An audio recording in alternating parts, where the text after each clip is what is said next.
Thanks for tuning in to Becoming Something, where we promise to keep the conversation honest and real for young adults in their 20s and 30s. Every moment we live is training for a future moment, and that's why we do this podcast, because we want you to be prepared for everything that life is going to throw at you. Our hope with this podcast is that it would help you become all that God desires you to be. So with that in mind, let's jump right in to this week's episode of Becoming Something.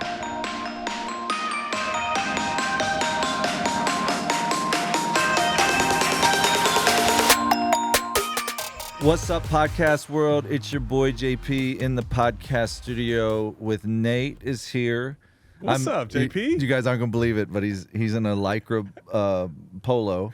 It looks great. Shocking. It looks does. great. If Hey, you do say so yourself. You're in a jumpsuit. Yeah, that's true. Like, what is this? That's true. The 70s or Yes, like 80s? When were jumpsuits relevant? Yeah, it's the 70s. And Maddie's here too.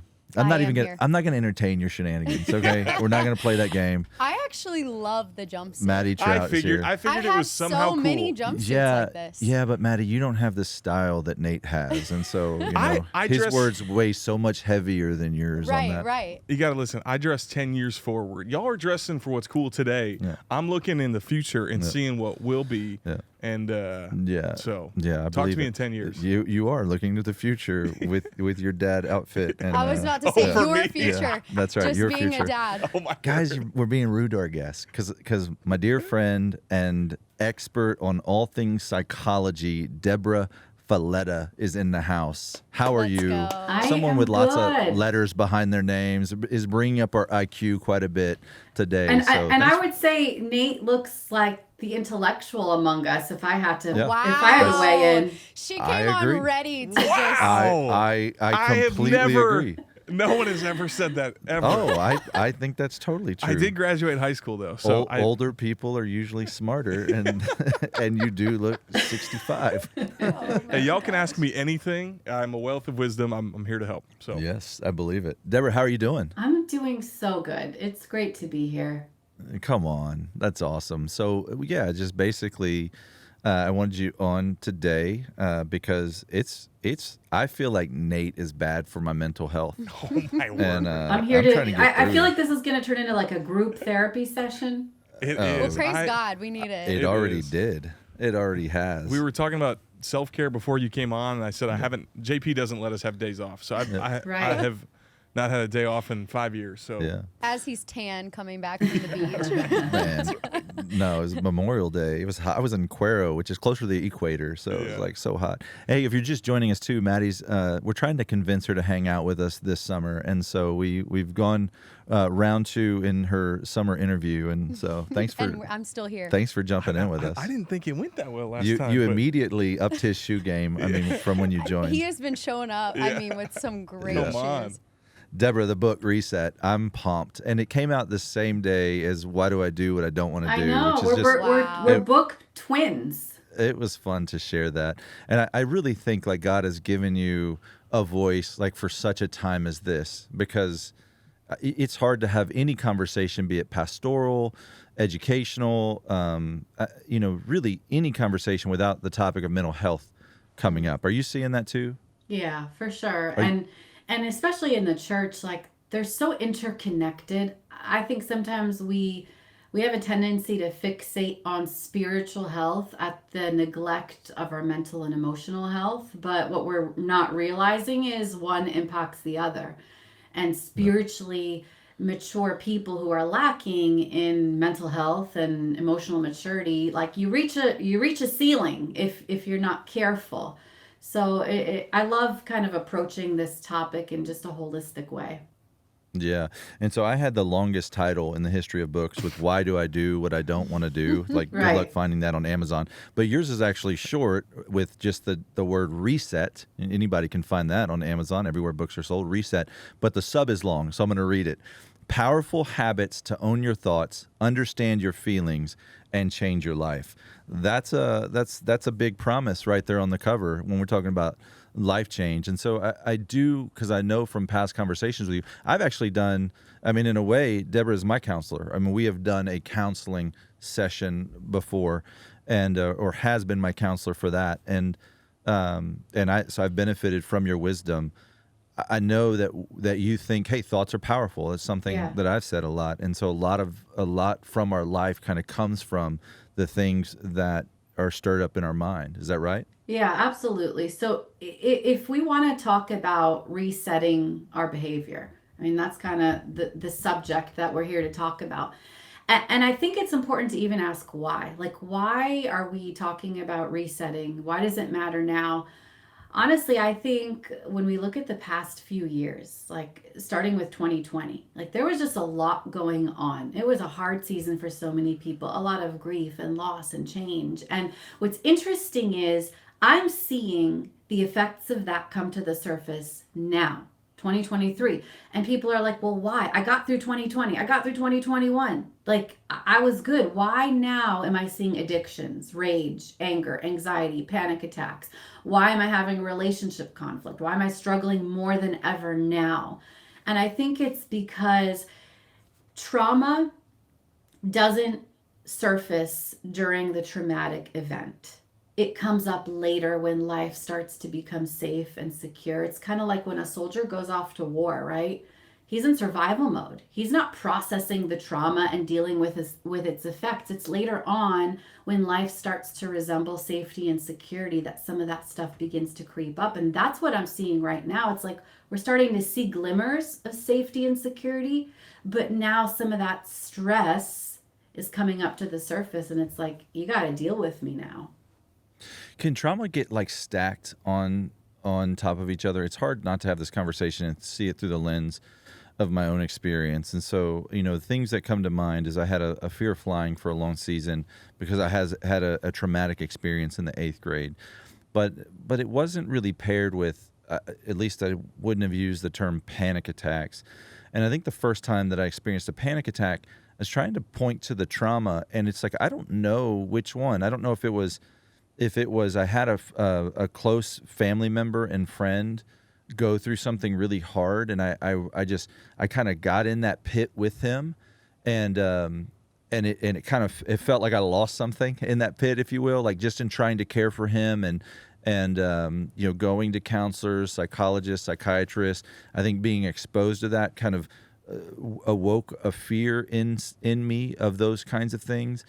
And then also, I just remember, right around that same time, being really concerned for my kids' safety in a situation, and thinking, and that kind of keeping me up all night in the midst of what looked like a lot of ministry success, but was just busyness.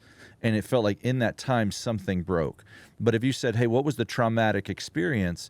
It's like, man, I don't know which of those it was. Was it all of those things together, or what do you think about that? That's really common because trauma is really rooted in a belief system, a faulty belief system that developed somewhere along the way. And different traumatic experiences can affirm a faulty belief system. So for example, in your case, maybe the faulty belief system is, I have no control, or something bad is going to happen. Maybe somebody else's faulty belief system is, I'm not good enough, like I'm not adequate. And certain traumas can kind of pile up to affirm that faulty belief system. And so when we're looking at trauma as counselors, we're looking for patterns. And one of the things I'll have you do in Reset, the equation is thoughts lead to feelings, which lead to behaviors. Like, we really have to get that. If you have a porn addiction, or you have an unhealthy relationship with food, or in your dating life, it's not just about like cleaning out your pantry and starting to eat healthy, or, putting a filter on your computer to stop looking at porn. Like, you've got to get to the underlying feeling, and then the belief and thoughts that stem from. And this takes a little bit deeper work. So one of the things that I think you'll appreciate about Reset is I kind of help guide you in doing that work. And one of the activities is to write out your negative thoughts for 24 hours. Yeah. And then we start looking for patterns and themes of like faulty belief systems, and trying to trace where they came from, where they began, what deeper healing needs to be done. Because it's like a domino effect. You change your beliefs, you change your thoughts, it starts impacting your feelings. And then all of a sudden your behavior actually starts to change for good. It's like the reverse of Romans 12:1-2. You know, I urge you in view of God's mercy to present your bodies as living sacrifices, holy and pleasing to God. Do not conform any longer to the patterns of this world, but that's the behavior, but be transformed by the renewing of your mind. Exactly. And then you'll be able to test and approve what God's will is, his good, pleasing, and I love perfect that will. verse. I actually use it all the time in counseling. It's like, don't conform to the patterns of this world. How? By the renewing of your mind. Like, it's not just like change your behavior. It's giving you the equation. If you actually want to do things differently, then start with your thoughts. Yeah. How much is this book, Deborah? Like just roughly. About $15 on Amazon. $15 on Amazon. So I saw a counselor every week for a season, $200 a pop. You know, I went to that little card reader at the end of every session, $200. And so you're really like giving away so much of what you take people through when they need the help and they're looking for a counselor. And I'm not saying that this should replace that necessarily, but certainly it can be the homework in between or the supplement in between those seasons and in that session. So way to go. I'm so encouraged by this resource. Thank you so much. You know, I am believing that God is using this book to help people heal on a deeper level, not just superficial healing, but like we're going there, we're going deep. A lot of people are so well-intentioned, like they want to heal. They just don't know where to begin. They don't know how to do the work. And so I think my favorite part about Reset is it's not just chapters you read. There's like work to be done at the end of each of the 31 chapters. No, that's good. What if I'm not sure I've ever gone through trauma. Like, is this book just not for me then? Like, it's just, is this just for if you've gone through trauma? You have gone through trauma. You just don't know it. Wow. Yeah. So I would say as you're reading it, your eyes are going to be open to the different kinds of trauma. You know, maybe you had a relationship with your dad where sometimes there's a little bit of tension. Or maybe your peers at school, you know, kind of picked on you sometimes and it started impacting. Yeah, seriously. My boss. Started impacting your identity, your beliefs about yourself. You know, if you think about, here's another way to think of trauma. Times and places where the enemy started planting lies in my life. That's good. And if you say I have no trauma, then that means, well, I never believed a lie a day in my life, right? Wow. And I don't think that's true for any of us. We all have these vulnerable moments in life. It doesn't have to be massive trauma. I think sometimes Christians think of trauma like abuse, addictions, divorce, drugs. That's not necessarily the only version of trauma. It's basically any time that the enemy has come in a vulnerable moment to plant a lie that we've carried with us through life. And it's learning to kind of dig deep and identify some of those places where God wants to heal us on a deeper level with his truth. I think the theme that I go back to is like learning to believe God's truth over our trauma. And there's a lot of places in our life where we can really begin to apply that. Yeah, it's good. This is so good. I actually just posted on my story yesterday and said, you know, what is the biggest thing you feel like you're wrestling with right now, struggling with right now? And I gave like 4 different options. And by far the one that scored the highest was people just saying like, I want to be free. Like I want to be healed. I want to move forward, but I don't know how. Wow. You know, stuck in their past, you know, stuck in sin, just in the same cycle. So this is so cool to me. And I feel like, you know, I know it's helping me so far. I have trauma. So I'm like, I'm sitting here and I'm like, yes, teach She's me all like, the good things. for you, Nate. Yeah, I'm like, it must be nice, Nate. Can't relate, but I think this is so helpful. And I think there are so many people, you know, especially, you know, young adults that are sitting here saying like, I have trauma and I have triggers, but I don't know how to move forward. I don't know how to get unstuck. I don't know how to heal. Yeah. What about like panic? Like, what is that? I mean, there was a time, gosh, I've done ministry 16 years, 17 years now. I mean, for a long run. Done it well for 2. Yeah, okay. I've done it for a long run. I never heard, can a panic attack? A week doesn't go by where I don't hear panic attack now. And so it's just very prevalent. I think a lot of people, and, you know, Ted Lasso is a big show for a season, and that's a part of his journey in that is he's dealing with his own panic. But what is that? What is a panic attack? So one of the best ways to describe it is just by thinking about each one of us like a volcano, you know? We've all got this pressure building underneath the surface. Stress, pressure, emotions.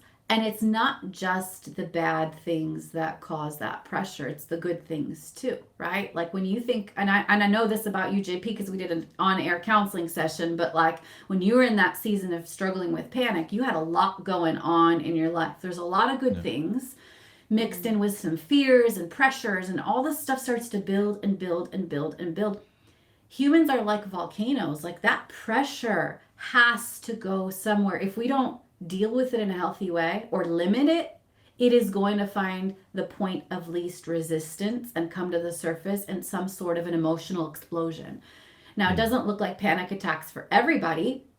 For some people, it's depression. For some people, it's defaulting back to an addiction. It could be a relationship conflict, whatever it is.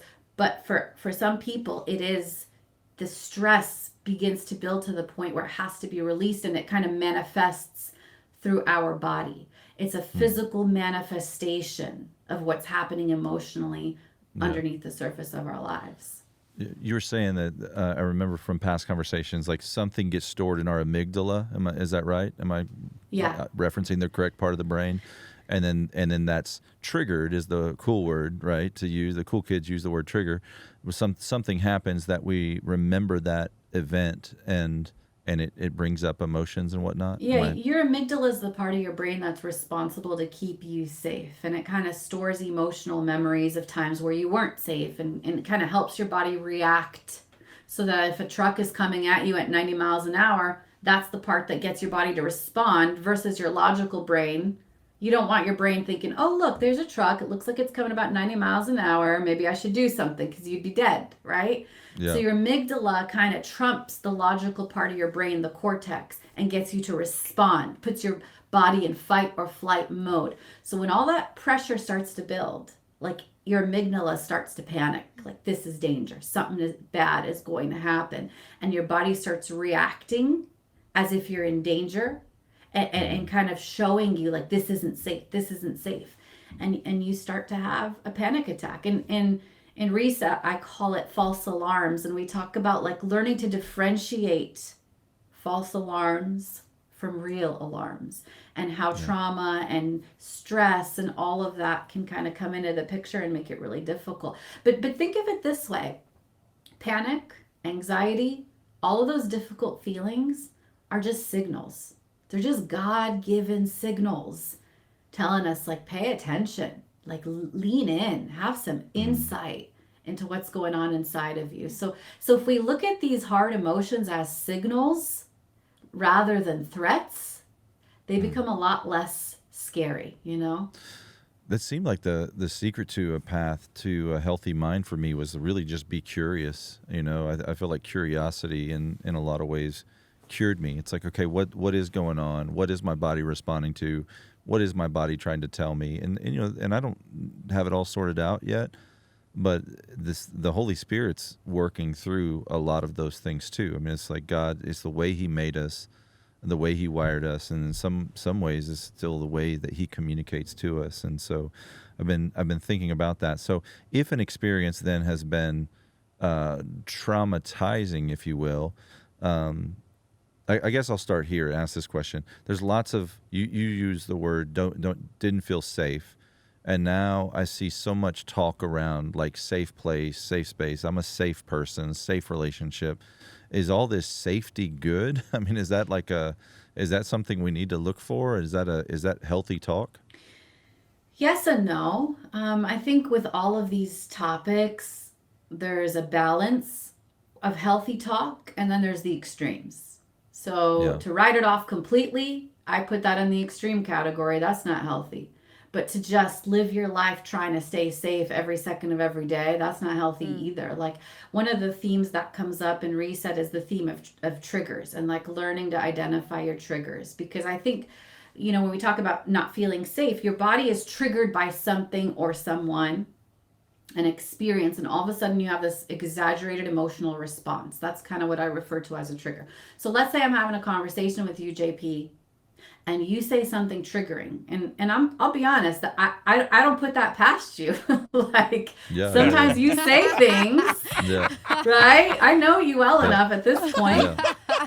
Guilty. That's awesome. And Guilty. it could trigger me. Like maybe you say something, like we disagree about something, or you say something, Yeah. and all of a sudden I feel It's triggered. like the time you were wrong about self-care. Right, exactly. Right. Like Yeah, our conversation about self-care, right? Yeah, Like, yeah. and maybe I feel triggered about it. Like I'm having this exaggerated emotional response, and I'm like Yeah. upset and angry.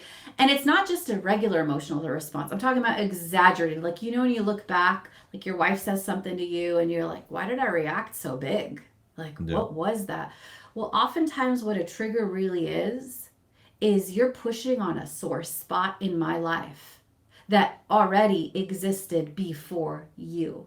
You know, Yeah. like it's a black and blue mark that maybe you didn't cause that sore spot, but you're revealing it. Maybe it's a past hurt. Like maybe I have a childhood wound, for example, where I had a relationship with my dad, and we disagreed a lot, and I felt inadequate. And now I'm having a conversation with you, JP, and I'm starting to feel that same inadequacy, and it's pushing on an emotional sore spot, and I'm getting triggered. Our culture tells us if someone triggers you, run. If a friend triggers you, end that relationship. If a pastor triggers you, just leave that church. Like if he's preaching a sermon, he says something you don't like, be done with it. A book triggers you, throw it in the garbage. But I truly believe that triggers are God's gift to us in that they reveal the things that need to be healed in our life. They're revealing the pains on a deeper level that we have to deal with. Like God is saying, there's something here. There's some healing that needs to be received in this area of your life. Now, that doesn't mean that I never set boundaries, right? That doesn't mean I don't take care of myself, have important conversations with people.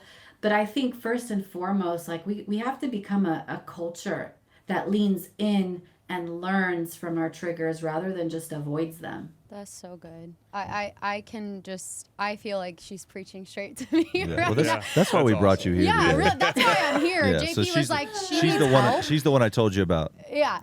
I'm the one who gets triggered and does not deal with it the right way. And so I'd love for you to practically, speak into that of, when someone gets triggered, how do we handle that in the godliest way? How do we respond to that well? Because I know for me, and this is something I've shared with, JP and Nate, but I've been through some traumatic things in my past. I've even dealt with church hurt.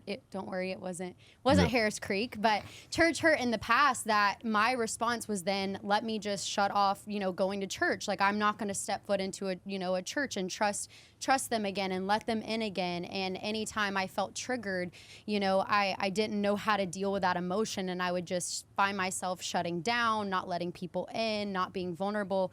And so I'd love to just hear your practical insights into how we respond when we do feel those, triggers rise up. How do we recognize them, and then how do we respond well to them? Yeah, that's a really good question. So first of all, let's go back to that equation. Thoughts and beliefs lead to feelings, which then lead to our behavior. So a trigger would be the middle part of that equation, the feeling, the over-exaggerated response to something or someone. Like I'm just feeling it right now. And so if I know that that's the second portion of it, how do I react when I'm triggered? Like we have to start asking questions like, what do I do when I'm triggered? Do I shut down and get short? Do I flip out? Like maybe I'm driving my car, someone cuts me off. I feel triggered and I have road rage. Like how am I reacting? That's the first question. Like what is this trigger causing me to do? And is that healthy or unhealthy? And then the prelude to that trigger is an underlying belief system, an underlying belief right now. What is the belief that's causing me to have this big reaction? Maybe the belief is that people can't be trusted. They're going to hurt me again, right? Like that belief system, if that's what you're believing underneath the surface, you are certainly going to have a big reaction when you walk into a church, right? They don't really care about me. So oftentimes the idea is that we start to recognize this big feeling that we're having as a signal and realize that underneath that feeling is a belief system that we have to start facing and unpacking. Some of it could be from the trigger that happened in the present. But like we talked about earlier with JP, it could also be paired with things that have happened from our past and they're kind of starting to pile up. But I think the beauty of all of this is God is like, I'm inviting you, Maddie, into a deeper layer of healing. Like sometimes we feel ashamed when this stuff comes to the surface. Like, what is wrong with me? This is so embarrassing. Totally. I'm a Christian. Why am I acting like this? Versus God, you're inviting me into a deeper level of healing than ever before. And I'm going to receive that with joy. Like I'm going to lean into what you're doing. I'm going to dig a little bit with you and start to do some of this work. Because God reveals it so he can heal it, not just for fun, you know? That's good. Have you seen that healing happen though? Because I feel like I see a lot of young adults, and they're like, "Hey, I will always be this way because this happened to me," or I this is just what I believe because this is what happened to me, or this is what someone said to me, and they just get stuck there. Have you actually seen people like heal out of that? Every single day of my life. Wow. Every single day. I mean, this is the work that I get to do with people, not just me, but we have a whole team of counselors, the Debra Fileta Counselors Network. And I just want to talk about that for a minute because there's some people out there like, I can't afford counseling. Well, to be honest, we even have reduced rate counselors for people who can't afford it, that like subsidized. And so like there's work to be done. And I don't think our past, our trauma could ever be an excuse, you know, for the life that we're living. We all go through hard things. We all have some sort of trauma in our life, but God still challenges us to take that trauma and turn it into something good for his glory. So we don't have the luxury of using it as an excuse. Well, that's just my trigger. That's just who I am, because God is revealing it for a reason. Like he wants to heal it. So I get the privilege and honor and joy of helping people heal every day. And one of the things I honestly see it played out the most is in marriage.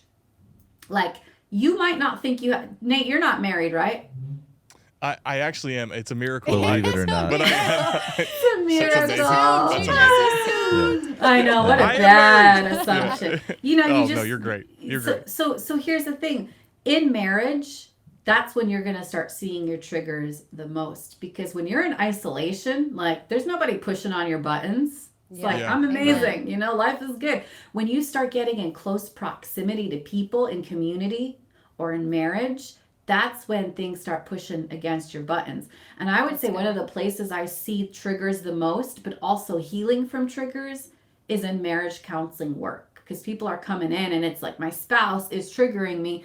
But then they realize, wait a second, I think these triggers are actually my own issue. Like I have things that need to heal.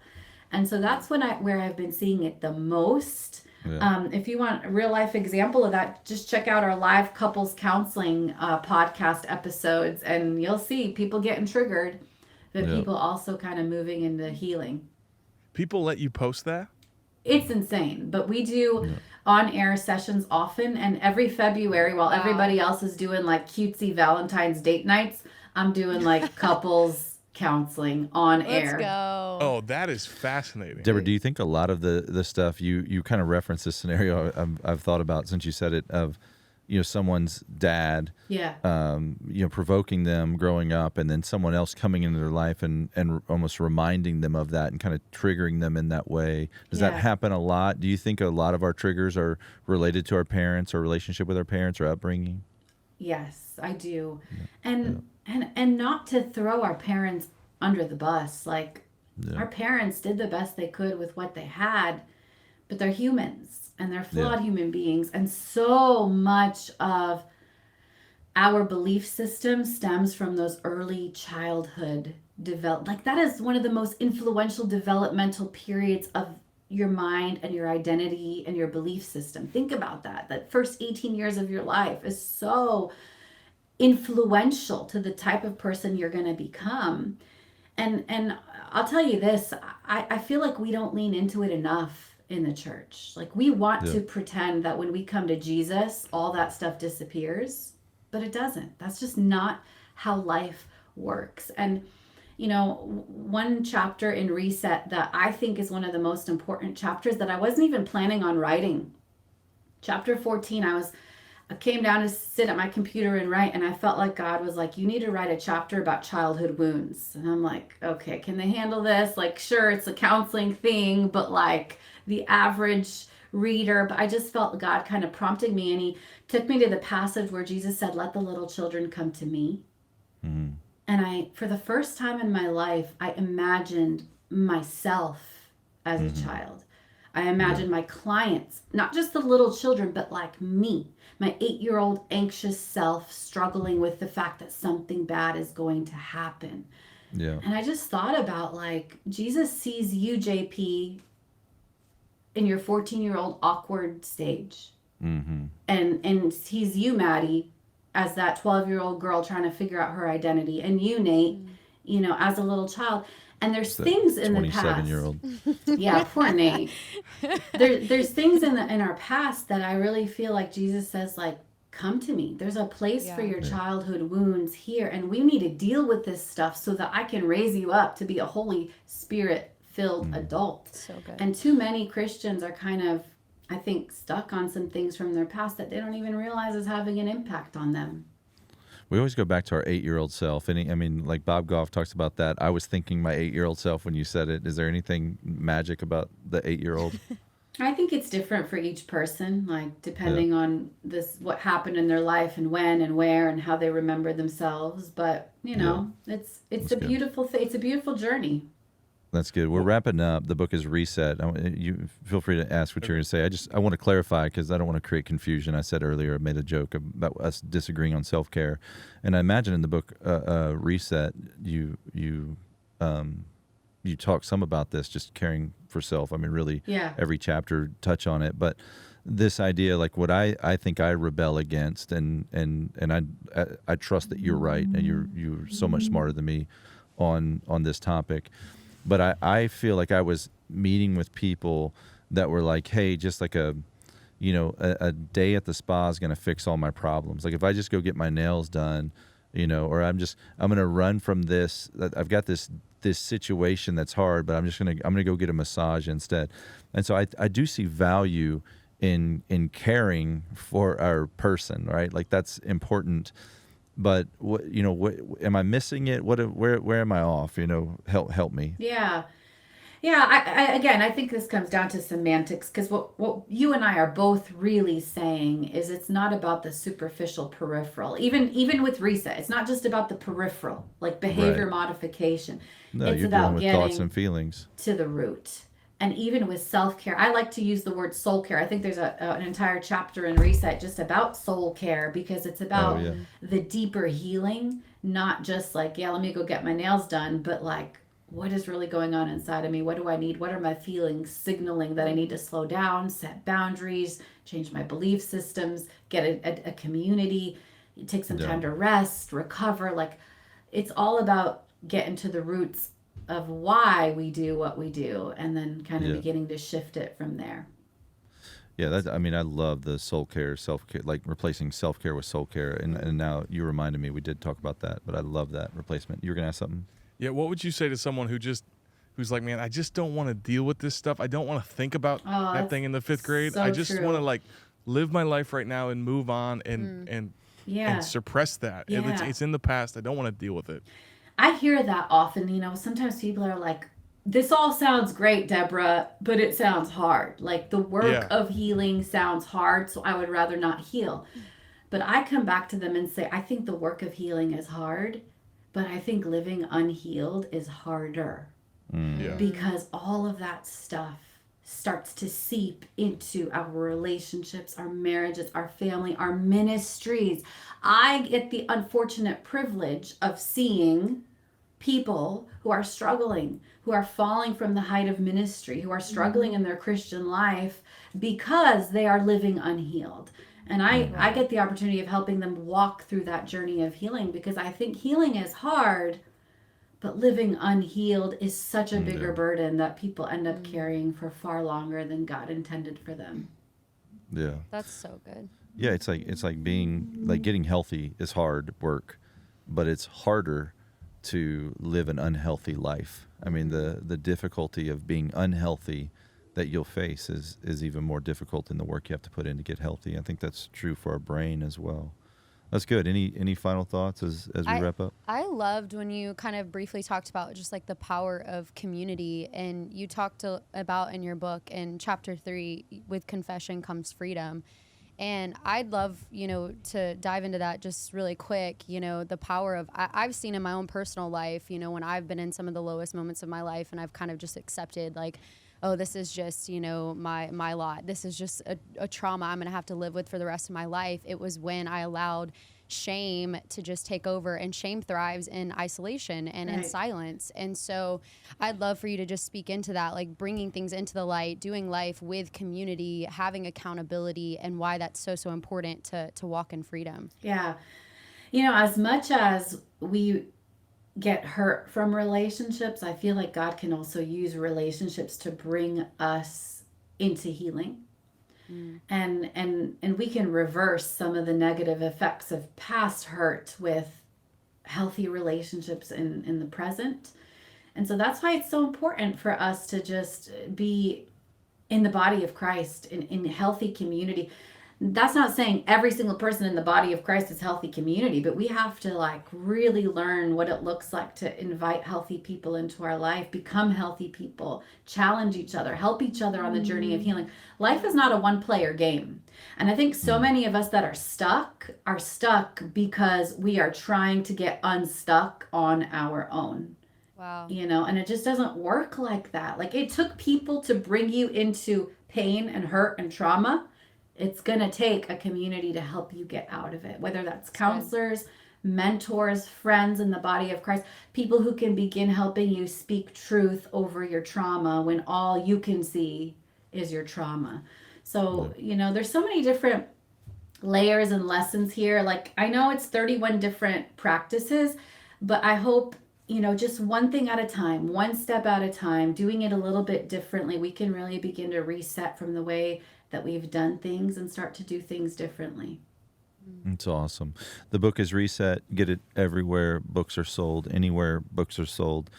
We've been on today with my friend Debra Fileta. Do you say Fileta? That's kind of how I heard you say it earlier, but I always say Fileta. Fileta, yeah. Fileta. It's a long A. Fileta. Yeah, okay. Fileta.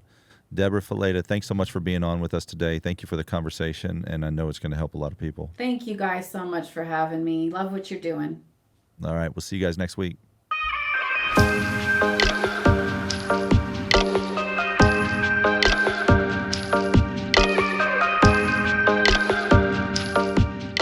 Thanks for tuning in to Becoming Something, where we promise to keep the conversation honest and real for young adults in their 20s and 30s. Every moment we live is training for a future moment, and that's why we do this podcast, because we want you to be prepared for everything that life is going to throw at you. Our hope with this podcast is that it would help you become all that God desires you to be. To find out more, visit becomingsomething.com.